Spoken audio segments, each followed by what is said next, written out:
हमने पिछले वीडियो में बात की थी प्राइवेसी नोटिस क्या होता है। आइए अब बात करें कि प्राइवेसी नोटिस डिज़ाइन कैसे करना चाहिए। मेरे यूट्यूब चैनल में आपका स्वागत है, जिसमें आप डेटा प्राइवेसी के बारे में रोज़ नया कंटेंट देखते हैं।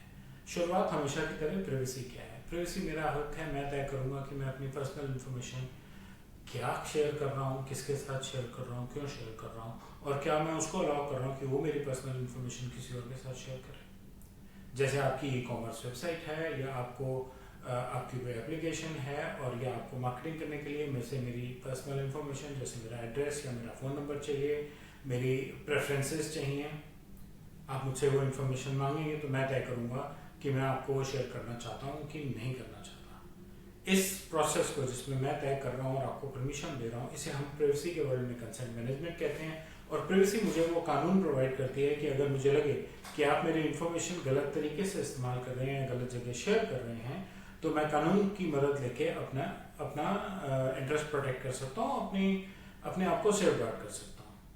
तो आपको जब मुझसे कोई काम है, या आप अपनी किसी एप्लीकेशन के लिए मेरी पर्सनल इन्फॉर्मेशन लेना चाहते हैं, तो आपको मुझे बताना होगा बहुत क्लियरली कि आप वो क्यों ले रहे हैं और कैसे इस्तेमाल कर रहे हैं। उस बताने के तरीके को हम प्राइवेसी नोटिस कहते हैं। प्राइवेसी के बेसिक एसेंशियल्स क्या हैं? आप जो इन्फॉर्मेशन कलेक्ट कर रहे हैं उसका क्लियर पर्पस क्या है? आप इन्फॉर्मेशन सिर्फ उतनी कलेक्ट कर रहे हैं जितनी उस पर्पस के लिए चाहिए। आप फालतू इन्फॉर्मेशन नहीं कलेक्ट कर रहे, सिर्फ रेलिवेंट इन्फॉर्मेशन कलेक्ट कर रहे हैं। क्योंकि आप मुझे पूरी बात बता के ट्रांसपेरेंटली मेरे साथ काम कर रहे हैं, इसलिए मैं खुशी खुशी आपको अपनी परमिशन, अपना कंसेंट दे रहा हूँ, अपनी इन्फॉर्मेशन दे रहा हूँ। और मैं ये उम्मीद रखता हूँ कि आप मेरे राइट्स जो हैं डेटा प्राइवेसी के अंदर, उन सबको रिस्पेक्ट करेंगे। जहाँ जहाँ ज़रूरत पड़ेगी, जैसे ज़रूरत पड़ेगी, आप मुझे मेरे यूज़र राइट्स एक्सेस करने देंगे। आप पर्पस डॉक्यूमेंट के अंदर, प्राइवेसी नोटिस के अंदर डिफाइन कर सकते हैं कि यूज़र राइट्स इनमें कैसे काम करेंगे या कैसे मदद करेंगे, और यूज़र के पास क्या क्या राइट्स हैं इस पर्टिकुलर प्रोसेशन के लिए। लेकिन मोस्ट इम्पॉर्टेंट, आपका पर्पस क्या है, आप कैसे प्रोसेस करेंगे, और आप कैसे किसी और के साथ मेरा डेटा शेयर करेंगे। प्राइवेसी की ये 3 बेसिक चीज़ें हैं, और इन 3 चीज़ों को कोई भी कंपनी जो किसी भी यूज़र का पर्सनल डेटा कलेक्ट करती है, उनको बताने का तरीका प्राइवेसी नोटिस है।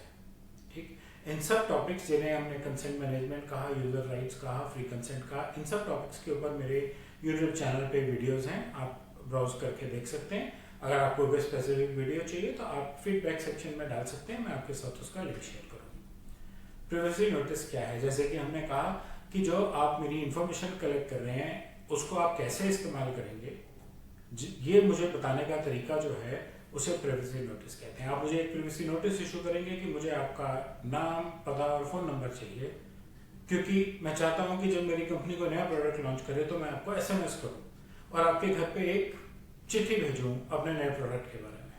ठीक, और उसके बाद मैं तय कर रहा हूं कि मैं वो चाहता हूं या नहीं चाहता हूं। ठीक है, तो प्राइवेसी नोटिस मुझे बताएगा कि आप मेरी क्या इन्फॉर्मेशन कलेक्ट कर रहे हैं, कैसे कलेक्ट कर रहे हैं, और आपकी अपनी प्राइवेसी प्रैक्टिसेस क्या हैं, आप उस इन्फॉर्मेशन को कैसे हैंडल करते हैं और कैसे यूज करते हैं, जरूरत पड़ने पे किसी के साथ कैसे शेयर करते हैं। आइए डिजाइन कंसिडरेशंस की बात करें। सबसे पहली बात आती है लैंग्वेज की। लैंग्वेज बहुत इंपॉर्टेंट है। आपका बिजनेस मल्टीपल कंट्रीज में हो सकता है, एक कंट्री की मल्टीपल स्टेट्स में हो सकता है, तो आपको हर एक लोकल रीजनल लैंग्वेज के हिसाब से अपने नोटिस बनाने चाहिए और उसी हिसाब से सर्कुलेट करने चाहिए। नोटिस सिंपल लैंग्वेज में होने चाहिए, शॉर्ट सेंटेंसेस होने चाहिए, और उसमें कोई टेक्निकल या लीगल जार्गन नहीं होनी चाहिए, क्योंकि जो एक आम आदमी है, एक आम यूजर है, उसको टेक्निकल भाषा भी नहीं समझ आती, उसको कानून की भाषा भी नहीं समझ आती। इसलिए उसको उस भाषा में समझाइए जो उसको समझ आती है। चाहे आपको एक रिसर्च टीम लगा के, लैंग्वेज स्पेशलिस्ट लगा के उनकी मदद लेनी पड़े, लेकिन नोटिस उसको समझ आना चाहिए जिसके लिए नोटिस है। यूजर एक्सपीरियंस, इन्फोग्राफिक्स लगाइए, आइकॉन्स लगाइए, जरूरत पड़े जहां जहां छोटे छोटे वीडियोस लगाइए। वीडियोस में कोई बात करते हुए इंटरेक्टिवली उनको समझा सके कि उनके डेटा को कैसे हैंडल किया जाएगा, और जो जो की पॉइंट्स हैं उनको हाईलाइट करके रखिए, बोल्ड इटैलिक कर दीजिए। एफएक्यूज एस्टैब्लिश कीजिए। एफएक्यूज एक ऐसी चीज है जो रेगुलर अपडेट भी किए जा सकते हैं, तो एफएक्यूज बहुत इंपॉर्टेंट पार्ट बन सकता है आपके प्राइवेसी नोटिस का। और ये प्राइवेसी नोटिस जो है, ये बहुत बड़ा डॉक्यूमेंट नहीं बनना चाहिए, ना पीडीएफ में ना प्रिंटेड में। जितना छोटा हो सके उतना छोटा बनाइए। उसका एक तरीका है शॉर्ट सेंटेंसेस, या उनके ऊपर आइकॉन्स या इमेजेस। दूसरा है बुलेटेड पॉइंट्स, जो की पॉइंट है उसको बुलेट पॉइंट बनाइए। और उस पर एक हाइपरलिंक बना दीजिए। तो जो इंफॉर्मेशन है वो बुलेट पॉइंट पे है, लेकिन उसकी डिटेल जो है वो हाइपरलिंक क्लिक करने पे है। और ये बुलेट पॉइंट टेक्स्ट भी हो सकता है, ये बुलेट पॉइंट आइकॉन भी हो सकता है। ठीक है, उससे क्या होगा, आइकॉन को देख के, बुलेट पॉइंट को देख के, समझ के, कोई भी उसको क्लिक करके उसकी डिटेल में खुशी खुशी जाएगा और उसको हर एक पॉइंट में जाने की जरूरत नहीं है, सब कुछ पढ़ने की जरूरत नहीं है। जो उसके लिए इंपॉर्टेंट एरिया है सिर्फ उनको पढ़ के उसे तसल्ली हो जाएगी कि जो मैं चाहता था वो इनके प्राइवेसी नोटिस में है, ये मेरा डेटा ठीक से यूज करेंगे। प्राइवेसी नोटिस एक डॉक्यूमेंट है और विजुअल डिसेबिलिटी वाले बहुत लोग हो सकते हैं, इसलिए आपको थोड़ा केयरफुल रहना पड़ेगा। आपको इमेजेस में ऑल्ट टेक्स्ट यूज करना चाहिए और आपको अलग अलग स्क्रीन रीडर्स के लिए कंपैटिबल प्राइवेसी नोटिस बनाना चाहिए।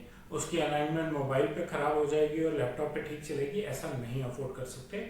आप किसी को बता रहे हैं आप इंफॉर्मेशन क्या क्या कर रहे हैं, जितनी अच्छी आपकी कम्युनिकेशन होगी उतना खुश आपका कस्टमर होगा। कल्चरल इश्यूज आ सकते हैं, खास करके बड़ी कंट्रीज में, हमारी अपनी कंट्री में, है ना। तो इसलिए आप अगर एक स्टेट में भी काम कर रहे हैं और वहाँ पे भी अलग अलग डायलेक्ट्स के, अलग अलग भाषाओं के लोग हैं, उनकी लीगल सोच अलग है, उनकी प्राइवेसी की परसेप्शन अलग है, आपको अलग अलग तरीके से नोटिस बनाना चाहिए जिसका मूल बेस तो सेम रहेगा, लेकिन उनके तरीके से बनाया जाए जिससे कि उनको उसको पढ़ने में इंटरेस्ट भी आए और वो उसको फॉलो भी कर सकें, समझ भी सकें। प्राइवेसी नोटिस में अपडेट्स बहुत ज़रूरी हैं क्योंकि टाइम टू टाइम नई चीज़ें आएंगी, कानून में भी आएंगी, आपके डेटा हैंडलिंग, डेटा प्रोसेसिंग में भी आएंगी। तो जब भी ऐसा कुछ चेंज होगा आपको नोटिस को अपडेट करना होगा। फर्स्ट नोटिस के अंदर ही ये डिटेल देनी चाहिए कि अपडेट्स कब कब आएंगे और कैसे कम्युनिकेट किए जाएंगे।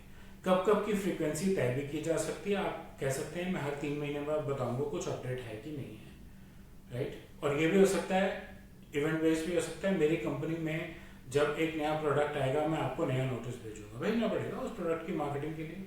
अनटिल कि आपने एक नोटिस पहले ये दिया हुआ है कि सारे प्रोडक्ट्स की मार्केटिंग के लिए मेरे पास आपसे कंसेंट है, ठीक। बट ऐसी कई चीज़ें निकल आएंगी, खास करके जैसे कानून में कोई बदलाव आता है जो आपको अपने ऑडियंस को, अपने यूजर्स को बताना है, तो प्राइवेसी नोटिस अपडेट रेगुलरली होना जरूरी है। उस अपडेट में आपने क्या अपडेट किया है और उस अपडेट का इम्पैक्ट क्या आएगा, क्या फर्क पड़ेगा उस अपडेट करने से, ये दोनों बातें जरूर लिखनी चाहिए। और हर नोटिस अपडेट के एरिया में आपको प्रीवियस वर्जन्स जो हैं आपके नोटिस की, उनका भी एक हाइपरलिंक लगाना चाहिए, भाई ये अपडेट है और ये अपडेट फलाने नोटिस से रेफर करता है। उसके बाद आते हैं आपके कुकीज, वेब बेस्ड। आप ब्राउजर पे काम कर रहे हैं, कुकीज हैं जो आपके कंप्यूटर से पर्सनल इंफॉर्मेशन लेती हैं, तो इसलिए कुकीज की इंफॉर्मेशन कुकी नोटिस में होनी चाहिए। उसके अलावा जो लोग आपकी वेबसाइट पे घूम रहे हैं उनको time to time, page to page, area to area आपको कुकी नोटिस एक प्राइवेसी नोटिस की तरह यूज करना चाहिए। वो फ्लैश करेगा और बताएगा कि आप जहाँ जा रहे हैं वहाँ पे मैं आपकी ये इन्फॉर्मेशन कलेक्ट करूंगा, ऐसे यूज करूंगा और इसका ये इम्पैक्ट आएगा और जरूरत पड़ने पे मैं ऐसे शेयर करूंगा। वो पूरी इन्फॉर्मेशन एक कुकी नोटिस पे हो सकती है। कुकी नोटिस भी शॉर्ट सेंटेंसेस और हाइपरलिंक में आ सकता है, लेयर्ड अप्रोच में, है ना। और अगर बहुत छोटी सी चीज है तो फिर तो 2-3 वर्ड्स में या 2-3 सेंटेंसेस में कंप्लीट हो सकता है।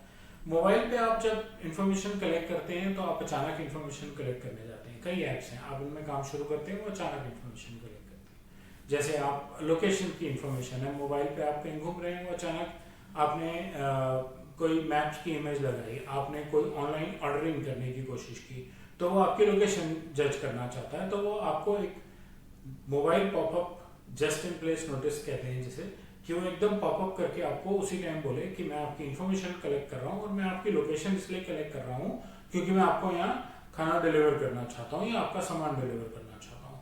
तो वो एक बहुत अच्छा तरीका है जस्ट इन प्लेस नोटिस का, क्योंकि ये जरूरी नहीं है कि आप हर ई कॉमर्स ऐप की वेबसाइट पे जाके नोटिस चेक करें, तो एटलीस्ट जब वो आपकी लोकेशन चेक कर रहा है तो वो आपको पॉपअप कर सकता है, आपका काम आसान कर सकता है।